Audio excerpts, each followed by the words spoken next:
이쪽이 입구입니다. 이쪽이 입구고요.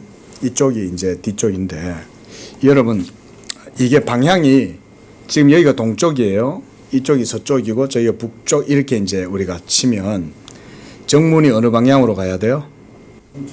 동쪽으로 가야 됩니다.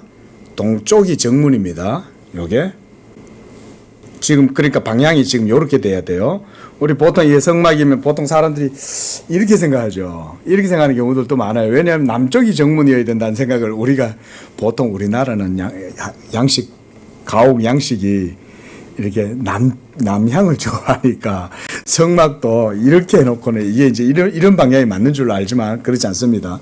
성경에서 하나님이 분명히 해 뜨는 쪽을 향해 가지고 동쪽으로 정문을 해놓은 거예요. 그 이쪽이 동쪽이고 뒤쪽이 서쪽인 거예요. 그리고 북쪽이 이제 이쪽이고 남쪽이 이쪽이니까 이 성막 안에도 이 이제 여러 가지 것들을 방향에 따라 다 배치를 해 놓은 거예요. 그리고 이스라엘 백성들은 이 성막을 중심으로 해서 모든 지파가 다 이렇게 나뉘어져 있습니다. 레위 지파들에게는 이제 이 성막을 하나님이 맡아서 일하는 일들을 이걸 주셨지만 나머지 레위 지파 이외의 나머지 12지파들은 모두가 다 이제 세 지파씩 동서남북 다 나뉘어져 가지고 자리 배치를 하고 있었어요. 예. 그래서 북쪽에는 세 지파 이렇게 각각 다 이렇게 돼 있죠. 레위 지파가 빠지는 대신에 에브라임하고 므낫세 지파가 나뉘어졌기 때문에 12지파가 되고 총 13지파인 거예요. 그래 따지면. 근데 이제 레위가 원래는 이제 야곱의 아들인데 요셉의 아들들인 이 므낫세와 에브라임을 야곱이 이제 자기의 것으로 이렇게 이제 입적을 시키잖아요. 그렇게 함으로써 이스라엘의 레위 지파는 이제 성막을 맡아서 관리하는 제사장 지파가 되기 때문에 그들에게는 땅을 따로 분배를 안 해줘요. 분배를 안 해주고 그래서 이렇게 이제 광야에서 성막을 중심으로도 모든 지파들이 다 이렇게 동서남북에 배치를 해가지고 하나님의 군대의 진영을 만드는 거예요. 그래서 성경을 보면 이 성소가 있고 성막이 있는 그 주변으로 이스라엘 12지파가 딱 진영을 짜가지고 이렇게 행군을 합니다. 그래서 이거를 여호와의 군대다라는 식으로도 표현을 해요. 그래서 군대는 진영이 짜여지잖아요. 그럼 그 군대의 모든 진영의 본부는 당연히 성막이겠죠. 성막을 중심으로 해서 모든 게 다 이루어졌다 이거죠. 자, 오늘은 이제 26장에는 성막에 대한 내용이에요. 자, 먼저 1절에 보면 이 성막에서 가늘게 꼰 배실, 청색, 자색, 홍색 실로 그룹을 정교하게 수놓아 만들어라 그랬어요. 여기 보면 여기 지금 있는 게 이 그룹 천사 케루빔이라고 얘기합니다. 우리 음력으로 그룹이다 이렇게 하는데 여러분 이게 무슨 현대 그룹 그런 그룹이 아니고요. 그 케루빔입니다. 케루빔이 있고 세라핌이 있는데 이제 하나님의 보좌 앞에서 하나님을 섬기는 천사들을 상징하는 모형을 해주는 거예요. 이렇게 함으로써 하나님을 영화롭게 하는 겁니다, 여러분. 그러니까 모형을 통해서도 하나님이 하나님의 그 영광스러운 보좌를 섬기는 그 존재들이 있다는 걸 보여주는 겁니다. 우리가 이렇게도 생각할 수 있는 거죠. 지금 현재 보이지 않지만 하나님의 저 하늘의 보좌에서 살아계신 하나님 앞에서 섬기는 천사들이 있을까요, 없을까요? 지금도 있는 거예요. 그 하나님의 영광스러운 존영 앞에서 그 하나님의 영광에 합당한 방식으로 하나님을 찬양할 뿐 아니라 그분을 보좌하는 존재들이 천사들입니다. 그러니까 천사들은 영적으로 아주 탁월한 존재겠죠. 능력과 지혜가 있을 뿐만 아니라 천사들은 하나님을 섬길 수 있을 정도로 대단한 존영을 가지고 있는 거예요. 뭐 우리나라도 예를 들어서 뭐 옛날에 그렇죠? 정보부장 이런 뭐 그 권력이 엄청나잖아요. 왕 앞에서 모시고 서 있는 대신들이 얼마나 그 영광이 많습니까, 그렇죠? 하물며 인간 왕 앞에서도 인간의 권력자 앞에서도 섬기는 대신들이나 부하들이 그만한 존귀와 영광을 갖고 있다면 온 우주 만물의 창조주이신 그 하나님 앞에 있는 천사들이야 대단한 존재겠죠. 그러니까 여기서도 이런 천사들에 대한 모습들을 보여줍니다. 그렇게 해서 청색, 홍색, 자색 실로 그룹들을 정교하게 수놓아서 이 10폭의 휘장을 만들어라 그랬습니다. 그리고 매 폭의 길이가 28규빗 각각의 이제 양식을 따라서 만듭니다. 지금 이렇게 보면 여기 이제 성소가 되는 거예요. 성소가 되고 이 안에 들어가면 여기 요 안쪽이 이제 지성소가 됩니다. 지성소가 되고 그리고 요 안쪽에는 또 다 이렇게 하나님이 요 하나하나를 다 말씀을 다 해주시는 거예요. 그 다음에 여기에도 이제 여기 보면 고리 같은 게 있죠. 이 고리가 성막을 덮는 성소를 덮는 막들도 하나님께서 오늘 본문에 보면 다 말씀을 해놓은 거예요. 그래서 이런 것들이 다 보면 금갈고리로 다 돼 있어요. 전부 다 금갈고리를 쓰는 거예요. 이런 것들도 그렇게 해서 서로 이렇게 마주 보면서 연결이 돼 가지고 모든 것들이 다 이렇게 덮을 수 있도록 그렇게 해놓은 거죠. 그래서 보면 6절에 보십시오. 5절 먼저 봅시다. 휘장 끝폭가에 고 신계를 달고 다른 휘장 끝폭가에도 신계를 다는 거예요. 서로. 그렇게 해서 모든 것들이 연결되어서 한 성막을 이루게 하고 또 성막을 덮는 막, 곧 휘장을 염소털로 만들 때 11폭으로 만들고 또 이렇게 해서 또 10절에 보면 끝폭가에 이을 고 신계를 또 만들고 이 모든 걸 다 지금 이렇게 이제 알려주는 거죠. 어떤 방법으로 성막을 덮고 휘장을 덮고 이렇게 이제 하는 건지를 알려주시는 거죠. 그래서 14절을 보세요. 붉은 물들인 순양의 가죽으로 막의 덮개를 만들어라 그랬어요. 자, 이게 이제 붉은 물들인 순양의 이걸로 덮는 거예요. 이렇게. 자, 이거는 그러냐. 우리는 이제 우리도 모형에서 모형을 또 쓰는 거예요. 자, 그 다음 해달의 가죽으로 그 윗덮개를 또 만들어요. 이 해달의 가죽이에요. 자, 여러분 지금 그 다음 건 좀 이따 설명을 하고요. 근데 우리가 여러분 이제 이런 거를 보면 여러분 어떤 느낌이 드세요? 이게 사람의 눈으로 볼 수 있는 상징물들을 이용해 가지고 하나님이 지금 우리에게 뭘 보여주시는 거예요? 진리를 보여주는 거잖아요. 그죠? 예? 하나님이 이런 식으로 해서 우리에게 진리를 가르쳐 주시는 건 거예요.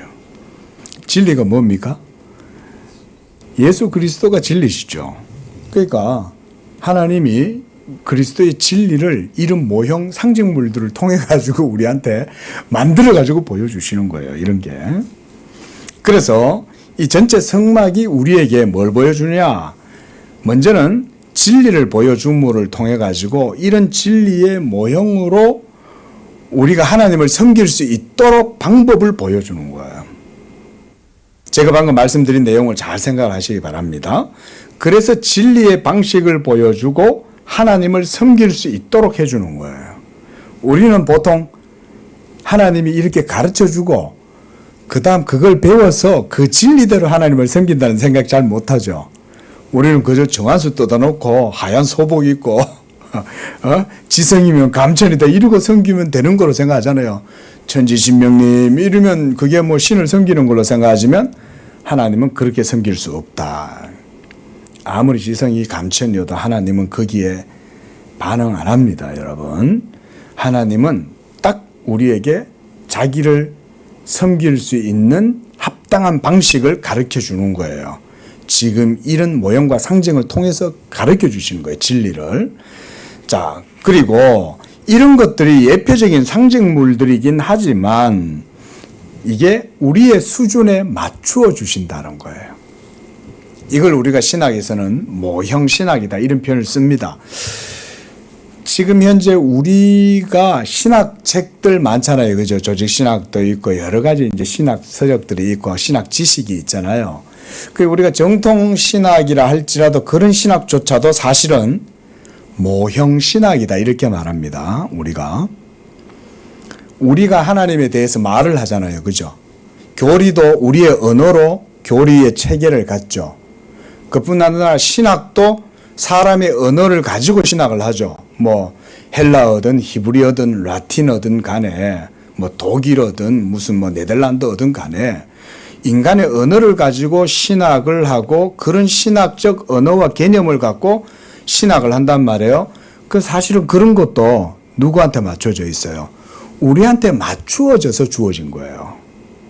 물론 우리가 그런 인간의 언어를 통해서 신학을 해서 하나님을 아는 지식을 가지긴 하지만 그런 지식들은 그래서 모형 신학이다 이렇게 말을 합니다. 진짜 그러면 원형 신학은 어떤 게 원형 신학일까요? 원형 신학은 하나님 자신을 아는 그대로의 지식을 원형 신학이라고 그래요. 그렇겠죠. 그죠? 아버지가 아들을 아시고 아들이 아버지를 아시는 하나님이 하나님 자신을 하나님으로 인식한다면 그거야말로 오로지 하나님만이 아시는 지식이죠. 우리는 모르죠. 우리는 모두가 다 언어를 통해서 인식해요. 그렇죠? 우리는 문자가 없이는 인식을 못해요. 개념이 없으면 생각을 못해요. 우리는.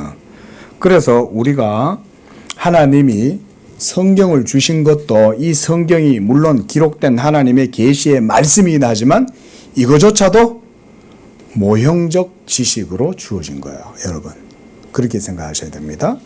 자, 이렇게 성경조차도 그런데 이 구약시대 때도 이렇게 모형을 통해서 진리를 우리에게 맞추어 가지고 주시는 거예요. 이런 게 이제 우리가 그래서 모형이다 그럽니다. 자, 그렇지만 이렇게 모형으로 주어졌다고 해서 이 지식이 우리를 구원하지 못하거나 하나님을 아는 데 있어서 뭔가 부족함이 있거나 그러진 않아요. 우리는 이런 모형들을 통해서 또는 인간 언어의 지식을 통해서 하나님을 알 수 있고 그렇게 알므로 우리가 하나님께 또 구원의 은혜를 누리는 겁니다. 이런 게 좀 이제 여러분들 이해를 하셔야 돼요.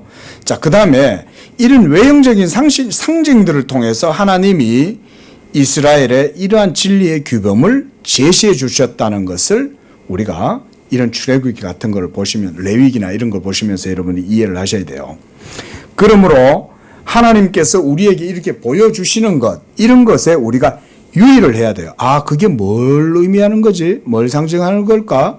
그거에 대해서 우리가 생각을 해봐야 되는 거예요. 그리고 그것을 넘어서서 아무렇게 또 취급해서도 안 돼요. 하나님이 너는 삼가 내가 산에서 너희에게 보여준 식양대로 만들어라 그랬잖아요. 그 삼가 만들라 그랬단 말이에요. 그 말은 그 보여주신 의미, 규정, 규범을 함부로 넘어서지 말라는 거죠. 뭐 이렇게 우리 사람은 예쁘게 만드는 거 좋아하잖아요. 그죠? 근데 그거 다 덧대지 마라 이 말인 거예요. 예를 들어서 이렇게 이 기둥을 갖다가 성전 문 앞에 있는 이런 기둥들이 있다 그러면 괜히 뭐 다른 거 더 하고 싶은 거야 우리는. 응? 그렇죠. 사람들 그런 마음이 있죠. 그죠? 좀 더 예쁘게 하면 어떨까? 요 위에 별도 한 개 세워놓으면 더 좋지 않을까? 뭐 이런 생각도 들고 괜히 뭘 여기다가 첨가하고 싶은 생각이 든단 말이야. 그렇게 하면 안 된다. 절대 그렇게 하면 안 된다. 왜? 요거 자체가 가지는 의미와 상징이 분명히 지시하는 게 있기 때문에 다른 걸 갖다 붙이면 훼손되겠죠. 그 의미가. 하나님이 그래서 여기 갖다 붙이지 마라. 요한계시록에서도 말씀하지만은 기록한 말씀 이외에 다른 걸 더하면 저주를 받죠. 요한계시록에 딱 그렇게 못 박죠. 하나님이. 너희는 기록된 말씀 이외에 여기에 더하는 자는 내가 성경에 기록된 모든 재앙을 거기에 더할 것이고 빼도 재앙을 받을 것이고 그러니까 성경 그 자체도 우리에게 딱 규범적으로 주어진 거예요. 그 성경도 그래서 읽는 것도 삼가 읽어야 되는 거야, 사실은. 신학하는 건 더 조심해야 되는 거겠죠. 당연히 가르치는 자들은 더 조심해야 되고. 자, 이런 규범대로 지키는 것이 하나님께 대한 순전한 예배와 제사가 되는 거예요. 그 구약 시대 때는 사실은 우리가 이제 성경 공부하면서 여러분들이 이제는 왜 구약 시대 때 예배, 신약 시대 때 예배 이런 차이가 있지만 이제 여러분들이 그런 걸 좀 배웠어요. 그렇죠? 근데 규범대로 지키는데 의미가 있는 거예요. 구약 시대 때는. 구약 시대 때는 신약 시대와 달리 복음의 자유함이 아직은 율법 아래에 있었기 때문에 신약 시대만큼은 탁월하게 주어지진 않았어요. 요거 이해되시죠? 그러니까 우리가 구약의 율법과 신약의 복음의 통일성도 말하긴 하지만 명백한 차이도 있는 겁니다. 왜냐하면 상징이잖아요. 복음은 실체고 그 당연히 차이가 있죠. 이거는 외형이고 이거는 본질인데. 하지만 구약 시대 때는 그 외형과 상징 모형을 통해서 하나님을 섬길 때에 그 자체를 지키고자 하는 마음들이 믿음과 함께 가는 거예요. 그러니까 하나님이 명령하신 것을 주의하고, 그래서 야 여기다가 그거 덧붙이지 말라 그랬어. 하나님이 다른 거 잡탕으로 섞어 넣지 말라 그랬어. 그렇게 하지 마라 그랬어. 이렇게 해서 이제 그 계율들을 하나하나 유의해서 지키면 그런 지킴들이 사실은 순종이잖아요. 근데 그런 순종이 믿음에 의해서 이루어지는 거죠. 하지만 그들의 그 믿음은 율법 아래에서의 믿음이죠. 그래서 이런 믿음이 본질적으로는 같은 하나님께 대한 믿음이라 할지라도, 그리고 그 믿음으로 하나님이 그들을 의롭다 해주실지라도 신약 시대 때의 믿음과는 질적으로 많은 차이가 있어요. 신약 시대 때의 믿음은 율법의 계율을 지킴으로써 유지되는 그 정도의 믿음의 수준이 아니었죠. 이 신약 시대의 믿음은 성령으로 거듭나고 예수의 복음의 은혜와 생명이 역사해서 죽은 영혼이 살아나고, 그래서 성령을 통하여 이 거듭난 영혼이 자유하고, 자유함 속에서 기쁨으로 믿음으로 하나님을 섬기죠. 믿음의 질적인 차이도 구약과 신약에는 사실상 있어요. 율법 아래에서의 믿음과 복음 아래에서의 믿음은 이런 분명한 차이가 있습니다. 그러나 제가 지금 말씀드리고자 하는 것은 뭐냐면, 구약 시대 때 연약하고 부족한, 신약에 비하면 턱도 없이 부족한 믿음의 상태일지라도 그때의 하나님은 그런 믿음으로 하나님을 섬기라고 해주신 거예요. 이런 걸 통해서, 모형을 통해서, 상징을 통해서. 그러니까 그 계율대로 그 규범을 지켜야 되는 거예요. 그걸 지킴으로써 하나님의 말씀에 대한 믿음을 표현하고, 그래서 하나님이 그런 지킴을 통해서 하나님이 영광을 받으시는 거예요. 그리고 그들을 복을 주고 의롭다고 해주는 거예요. 이게 구약시대 때 종교 생활이죠. 자, 그리고 또 우리가 알다시피 이런 모든 상징들, 이런 모든 모형들이잖아요. 이런 상징과 모형물들이 사실은 본질을 보여주는 거잖아요. 그렇죠? 그래서 이런 것들이 장차 있을 좋을 것에 대한 외형들을 보여주는 거죠.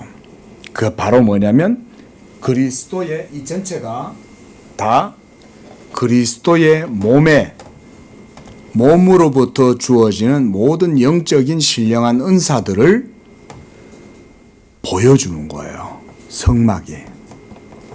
여러분, 우리가 제가 방금 드린 말씀 가운데 하나가 뭐냐면, 신약의 복음과 믿음이 왜 탁월하냐? 죽은 여러분들의 영혼을 살리는 거예요. 여러분, 죽은 영혼을 살리는 건 아무도 할 수 없죠. 공자님의 글도, 소크라테스의 가르침도 죽은 영혼 못 살립니다. 여러분들의 죽은 영혼, 죄로 말미암아 아담 안에서 죽었던 여러분들의 영혼 안에 하나님의 생명을 불어넣을 때 그 방법은 모두가 다 어디서 오겠어요? 그 원천이 예수 그리스도를 통해서 우리에게 주어지는 거예요. 그래서 여러분들을 회심하게 하고 여러분을 거듭나게 하시는 새 생명의 역사가 모두가 다 예수 그리스도를 통해서 우리에게 주어집니다. 이런 것들이 바로 영적 은사의 탁월성이에요. 이게 율법이 따라갈 수가 없는 거야. 율법은 죄는 보여주되 죄를 용서할 수 있는 힘이 없는 거예요. 율법이. 그리고 그 율법의 의를 제시해 주지만 율법의 의를 따라 살아갈 수 있는 능력을 제공해 주지를 않는 거예요. 율법은. 그러니까 죄책감만 드는 거야. 율법을 따라서 살려고 애를 쓰면 쓸수록 뭐만 확인하겠어요? 내가 죽었다는 것만 자꾸 확인하는 거야. 이게. 그러니까 루터가 그 루터의 회심 체험기가 있잖아요. 하나님의 계명을 지키려고 아등바등 애를 썼다는 거예요. 아등바등 애를 쓰면 쓸수록 이 객관적 진리는 루터에게는 죽이는 것으로 자꾸 다가오는 거예요. 정죄하고 하나님의 저주만 더 느끼는 거예요. 애를 쓰면 쓸수록 하나님의 저주만 느낄 뿐인 거예요. 그런데 사실은 율법은 하나님의 말씀이면 그게 우리에게 생명에 이르게 해야 되는 거잖아요. 근데 그렇게 되지 못하는 거예요. 이런 게 율법이 연약하여 할 수 없는 그것인 거예요. 율법이 연약하여 할 수 없는 그것을 하나님은 하시는 거죠. 어떻게? 예수 그리스도를 통해서 하나님의 율법의 요구가 이루어지도록 하시는 거예요. 그리스도께서 이걸 보여주는 거예요. 이 몸을 통해서, 이 하나님의 성전된 그리스도의 몸을 통해서 모든 영적 은사의 탁월성이 우리에게 주어지게 되고 그리스도의 몸으로부터 전부 다 우리에게 하늘의 신령한 은사와 탁월한 생명력이 다 주어지는 거예요. 이거를 보여주는 거예요. 자, 우리 이사야서 54장 말씀 한번 찾아보겠습니다. 자, 이사야 54장 11절과 12절. 자, 시작. 너 공고하며 광풍에 요동하며 안위를 받지 못한 자여 보라. 내가 화려한 채색으로 내 돌 사이에 더하며 청옥으로 내 기초를 쌓으며 홍보석으로 내 성벽을 지으며 석류석으로 내 성문을 만들고 네 지경을 다 보석으로 꾸밀 것이다. 자, 이런 우리의 지경의 모든 하나님의 진귀한 보화, 보석들로 하나님이 다 꾸며주신다는 거죠. 뭘까요, 그게? 그게 뭘 의미하는 거예요, 여러분, 이게 바로 뭐냐면 예수 그리스도로부터 누리게 되는 영적 은사의 보석인, 가치 있는 것들. 그래서 요한계시록에도 보면, 요한계시록에서도 이 하나님의 천국에서 갖가지 진귀한 보화들이 가득하죠. 그게 전부 다 뭘 보여주는 거냐면 그리스도로 말미암는 영적 은사를 보여주는 겁니다. 나중에 우리가 완전한 천국이 이루어지면요, 천국에 가면 그 모든 것들이 다 예수 그리스도의 영광으로 여러분들의 영혼에 전부 다 가치 있는 생명이 되는 거예요. 가치 있는 것으로 인식되는 거예요. 우리가 이 땅에서는 금괴를 보면 가치 있다고 여기죠. 그렇죠? 옥보석을 보면 가치 있다고 여기고 에메랄드, 다이아몬드를 여러분들이 보면 우와 이야 이게 몇 캐럿이야 이러면서 그런 걸 지금은 가치 있게 여기지만 하나님과 완전한 연합 가운데에서 우리의 영혼이 하늘의 생명을 누리게 될 때는 하늘의 진귀한 영적 은사들, 탁월한 부요함 이런 것들을 가치 있게 인식을 하게 되는 거예요. 우리의 영혼이. 그런 걸 인식하게 될 때 이와 같이 아름다운 보석들로 인식이 되는 거예요. 그러니까 천국은 맑은 정금과 같이 온 세계가 정금으로 쫙 다 있는 것 같은 거예요. 실제 금이 아니라 모든 하나님 나라의 것들은 우리에게 그 금과 같이 느껴지는 거예요. 아름답게. 근데 요한계시록에 보면 이 금이 99%의 순도 이상을 넘어서서 거의 뭐 투명할 정도로까지 빛이 그렇게 나는 거죠. 좀 이해가 되십니까? 천국 가면 한마디로 하나님 그분 자신이 우리 영혼의 가장 귀한 보석처럼 보여지는 거예요. 우리 뭐 말 나온 김에 한번 찾아봅시다. 우리 한번 볼게요. 요한계시록 한번 가봅시다. 요한계시록 21장 가보세요. 자, 여기서 또 뭘 보여주냐? 요한계시록에도 여러분 이걸 보여줍니다. 요한계시록에서도. 그러니까 지금 모세가 이거를 자기가 만든 거예요? 하나님이 보여준 대로 만든 거예요? 하나님 보여준 대로 만들었잖아요. 그러니까 이 원래 이 설계도는 누가 갖고 계시는 거예요? 하나님이 가지고 계시는 거죠. 그러니까 하나님이 그걸 요한한테도 보여주시는 거예요. 근데 그때는 모형적 그 설계도가 아니고 실체를 요한한테 있는 그대로 보여주는 거죠. 근데 요한이 바로 요한계시록 21장에 보면 동일한 하늘의 성전에 대해서 이렇게 봤어요. 자, 10절 보십시오. 자, 성령이 나를 데리고 크고 높은 산으로 올라가 하나님께로부터 하늘에서 내려오는 거룩한 성 예루살렘을 보여준 거예요. 예루살렘 성을 보여준 겁니다. 여기서. 자, 근데 보세요. 11절에. 자, 읽어봅니다. 시작. 하나님의 영광이 있어 그 성의 빛이 지극히 귀한 뭐예요? 보석이에요? 보석과 같아요? 보석 같은 거예요. 또 벽옥과 수정같이 맑더라 그런 거예요. 그런데 이런 보석 같고 벽옥 같고 수정 같은 게 뭐 때문에 이렇게 보인 거예요? 그렇죠. 하나님의 영광이 우리 새 생명을 얻은 하나님의 백성들한테는 그렇게 인식이 되는 거예요. 우리가 이 땅에서 가치 있게 얘기한 다이아몬드, 정금, 보석, 진주. 근데 그것도 아주 최극상품, 이 땅에서는 만날 수 없는. 자, 그 다음 12절 시작. 크고 높은 성곽이 있어 12문이 있는데 문에 12천사가 있고 그 문들 위에 이름을 썼으니 이스라엘 자손 12지파의 이름들이라. 보세요. 자, 13절 시작.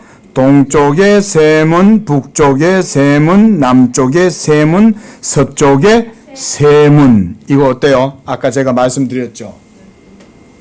12지파가 성막을 중심으로 해서 세 지파씩 딱딱 이렇게 나뉘어지잖아요. 하나님이 모세에게 이걸 보여주는 거예요. 하늘의 이 설계 도면을 먼저 모세에게 보여주는 거예요. 그리고 그 설계 도면의 원안을 따라서 모형적으로 그들에게 지으라고 말씀하신 거죠. 그 다음 좀 더 봅시다. 14절. 자, 그 성의 성곽에는 12기초석이 있고 그 위에는 어린 양의 12사도의 12이름이 있더라. 이건 이제 신약의 기초예요. 신약은 사도의 터 위에 서 있잖아요. 그렇죠? 예수님의 12사도, 그걸 얘기하는 겁니다. 그 다음 15절. 내게 말하는 자가 그 성과 그 문들과 성곽을 측량하려고 금갈대자를 가졌더라. 자, 16절. 그 성은 네모가 반듯하여 길이와 너비가 같은지라. 그 갈대자로 그 성을 측량하니 12,000 스타디온, 길이와 너비와 높이가 같더라. 그 성곽을 측량함에 144 규빗이니 사람의 측량 곧 천사의 측량이다. 그리고 보세요. 이제부터. 자, 18절부터 보면 이 하늘의 예루살렘 성이 이 하늘의 예루살렘 성입니다. 지금 이거를 상징적으로 지금 요한이 환상을 통해서 보는 거예요. 보고 있는데 18절에 보니까 어때요? 그 성곽은 벽옥으로 쌓였고 그 성은 정금이요 맑은 유리 같더라. 또 19절에는 성곽의 기초석은 각색 보석으로 꾸몄고 첫째는 벽옥, 둘째는 남보석, 셋째는 옥수, 넷째는 녹보석, 다섯째 홍만호, 여섯째 홍보석, 일곱째 황옥, 여덟째 녹옥, 아홉째 담항옥, 열째는 비치옥, 열한째는 청옥, 열두째는 자수정이라. 온갖 진귀하고 귀한 보석으로 다 치장이 되어 있는 거죠. 이 성이. 그리고 그 12문은 12진주니 각 문마다 한 개의 진주로 되어 있고 성의 길은 맑은 유리 같은 정금이다. 맑은 유리 같은 거예요. 정금이 막 얼마나 황홀하게 빛이 났으면 이게 정금처럼 보이는 거야. 투명한 것처럼 보이는 거야. 금이. 너무 금 순도가 높으니까. 자, 이게 실제 금입니까? 실제 금이 아니죠. 실제 금이 아닌데도 하나님의 영광의 도성을 이렇게 보여주는 거죠. 또 22절 요 잘 보세요. 자, 우리 함께 읽어봅니다. 22절 시작. 성 안에서 내가 성전은 보지 못하였으니 이는 주 하나님 곧 전능하신 이와 어린 양이 그 성전이다 그랬어요. 이거는 모형이죠. 모형이니까 보여요.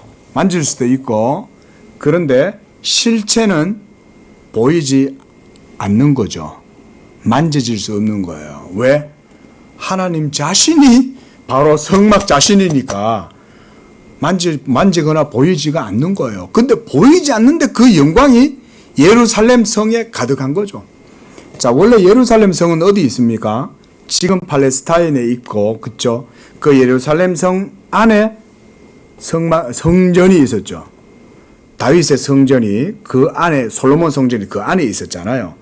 그런데 완전히 요한계시록에 가서 모든 하나님 나라가 완전히 궁극적으로 이루어졌을 때는 하늘에 새 예루살렘 성이 내려오고 그 예루살렘 성 안에는 성전이 있기는 한데 이게 사람의 눈에는 안 보이는 거예요.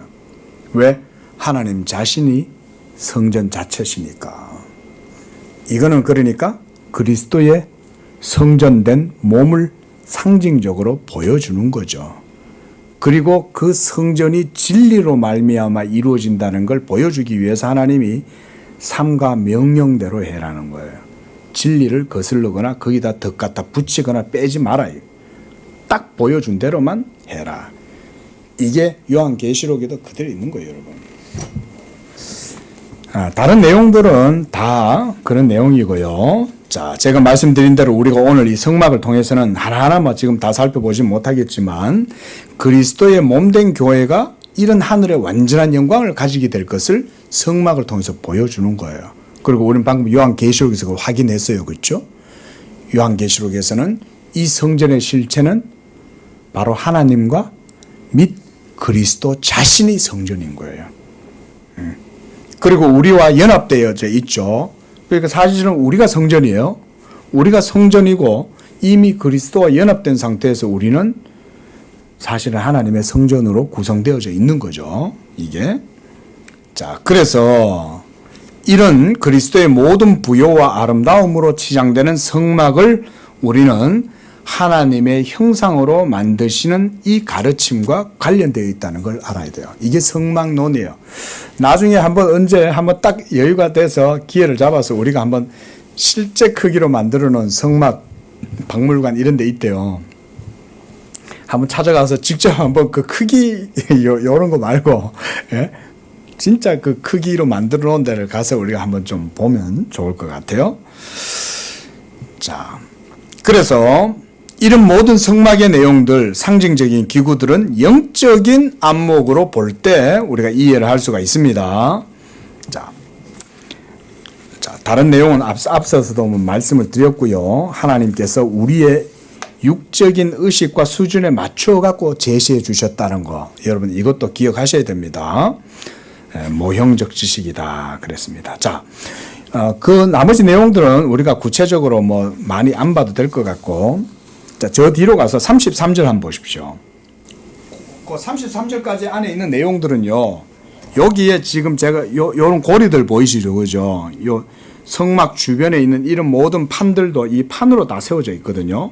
이런 것들 하나하나까지 하나님의 규격과 어떻게 서로 연결해가지고 세울 건지 말씀을 다 해주신 거예요. 이런 거. 그러니까 작은 것 하나도 하나님께서 다 지시해 주는 거죠. 자, 그 다음 33절에 보면 중요한 내용이 그 휘장을 갈고리 아래에 늘어뜨린 후에 증거궤를 그 휘장 안에 들여놓아라 그랬어요. 이 휘장 안이 바로 어딜까요? 지성소인 거예요. 지성소. 예? 자, 여기 보면 요 바로 휘장이 요겁니다. 요 휘장을 요 성소 안에다 딱 놔두는 거예요. 그리고 이 휘장 안으로는 지성소이기 때문에 함부로 못 들어가요. 이렇게. 그래서 이 휘장이 너희를 위하여 성소와 지성소를 구분하리라 그랬습니다. 이것이 바로 예수님이 십자가에서 마지막으로 다 이루었다라고 하시면서 운명하실 때, 그 영혼이 떠나가실 때 하나님이 이제 이 휘장 확 찢어버리시는 거예요. 그것도 위로부터 아래로 찢으셨다 그랬습니다. 실제로 그 이제 헤롯 성전에 있었던 휘장의 두께는 저도 뭐 직접 보지는 않았지만 기록에 의하면 거의 두께가 한 10cm 정도 된다. 그렇게 제가 얘기를 들었어요. 그 10cm는 포크레인도 못 찢을 것 같아. 그렇죠? 그것도 밑에서 찢은 게 아니고 위에서부터 찢는 거예요. 하나님이 찢으시는 거죠.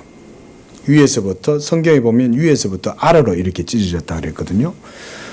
그러니까 예수님이 영혼이 떠나시자마자 사망을 당하신 거잖아요.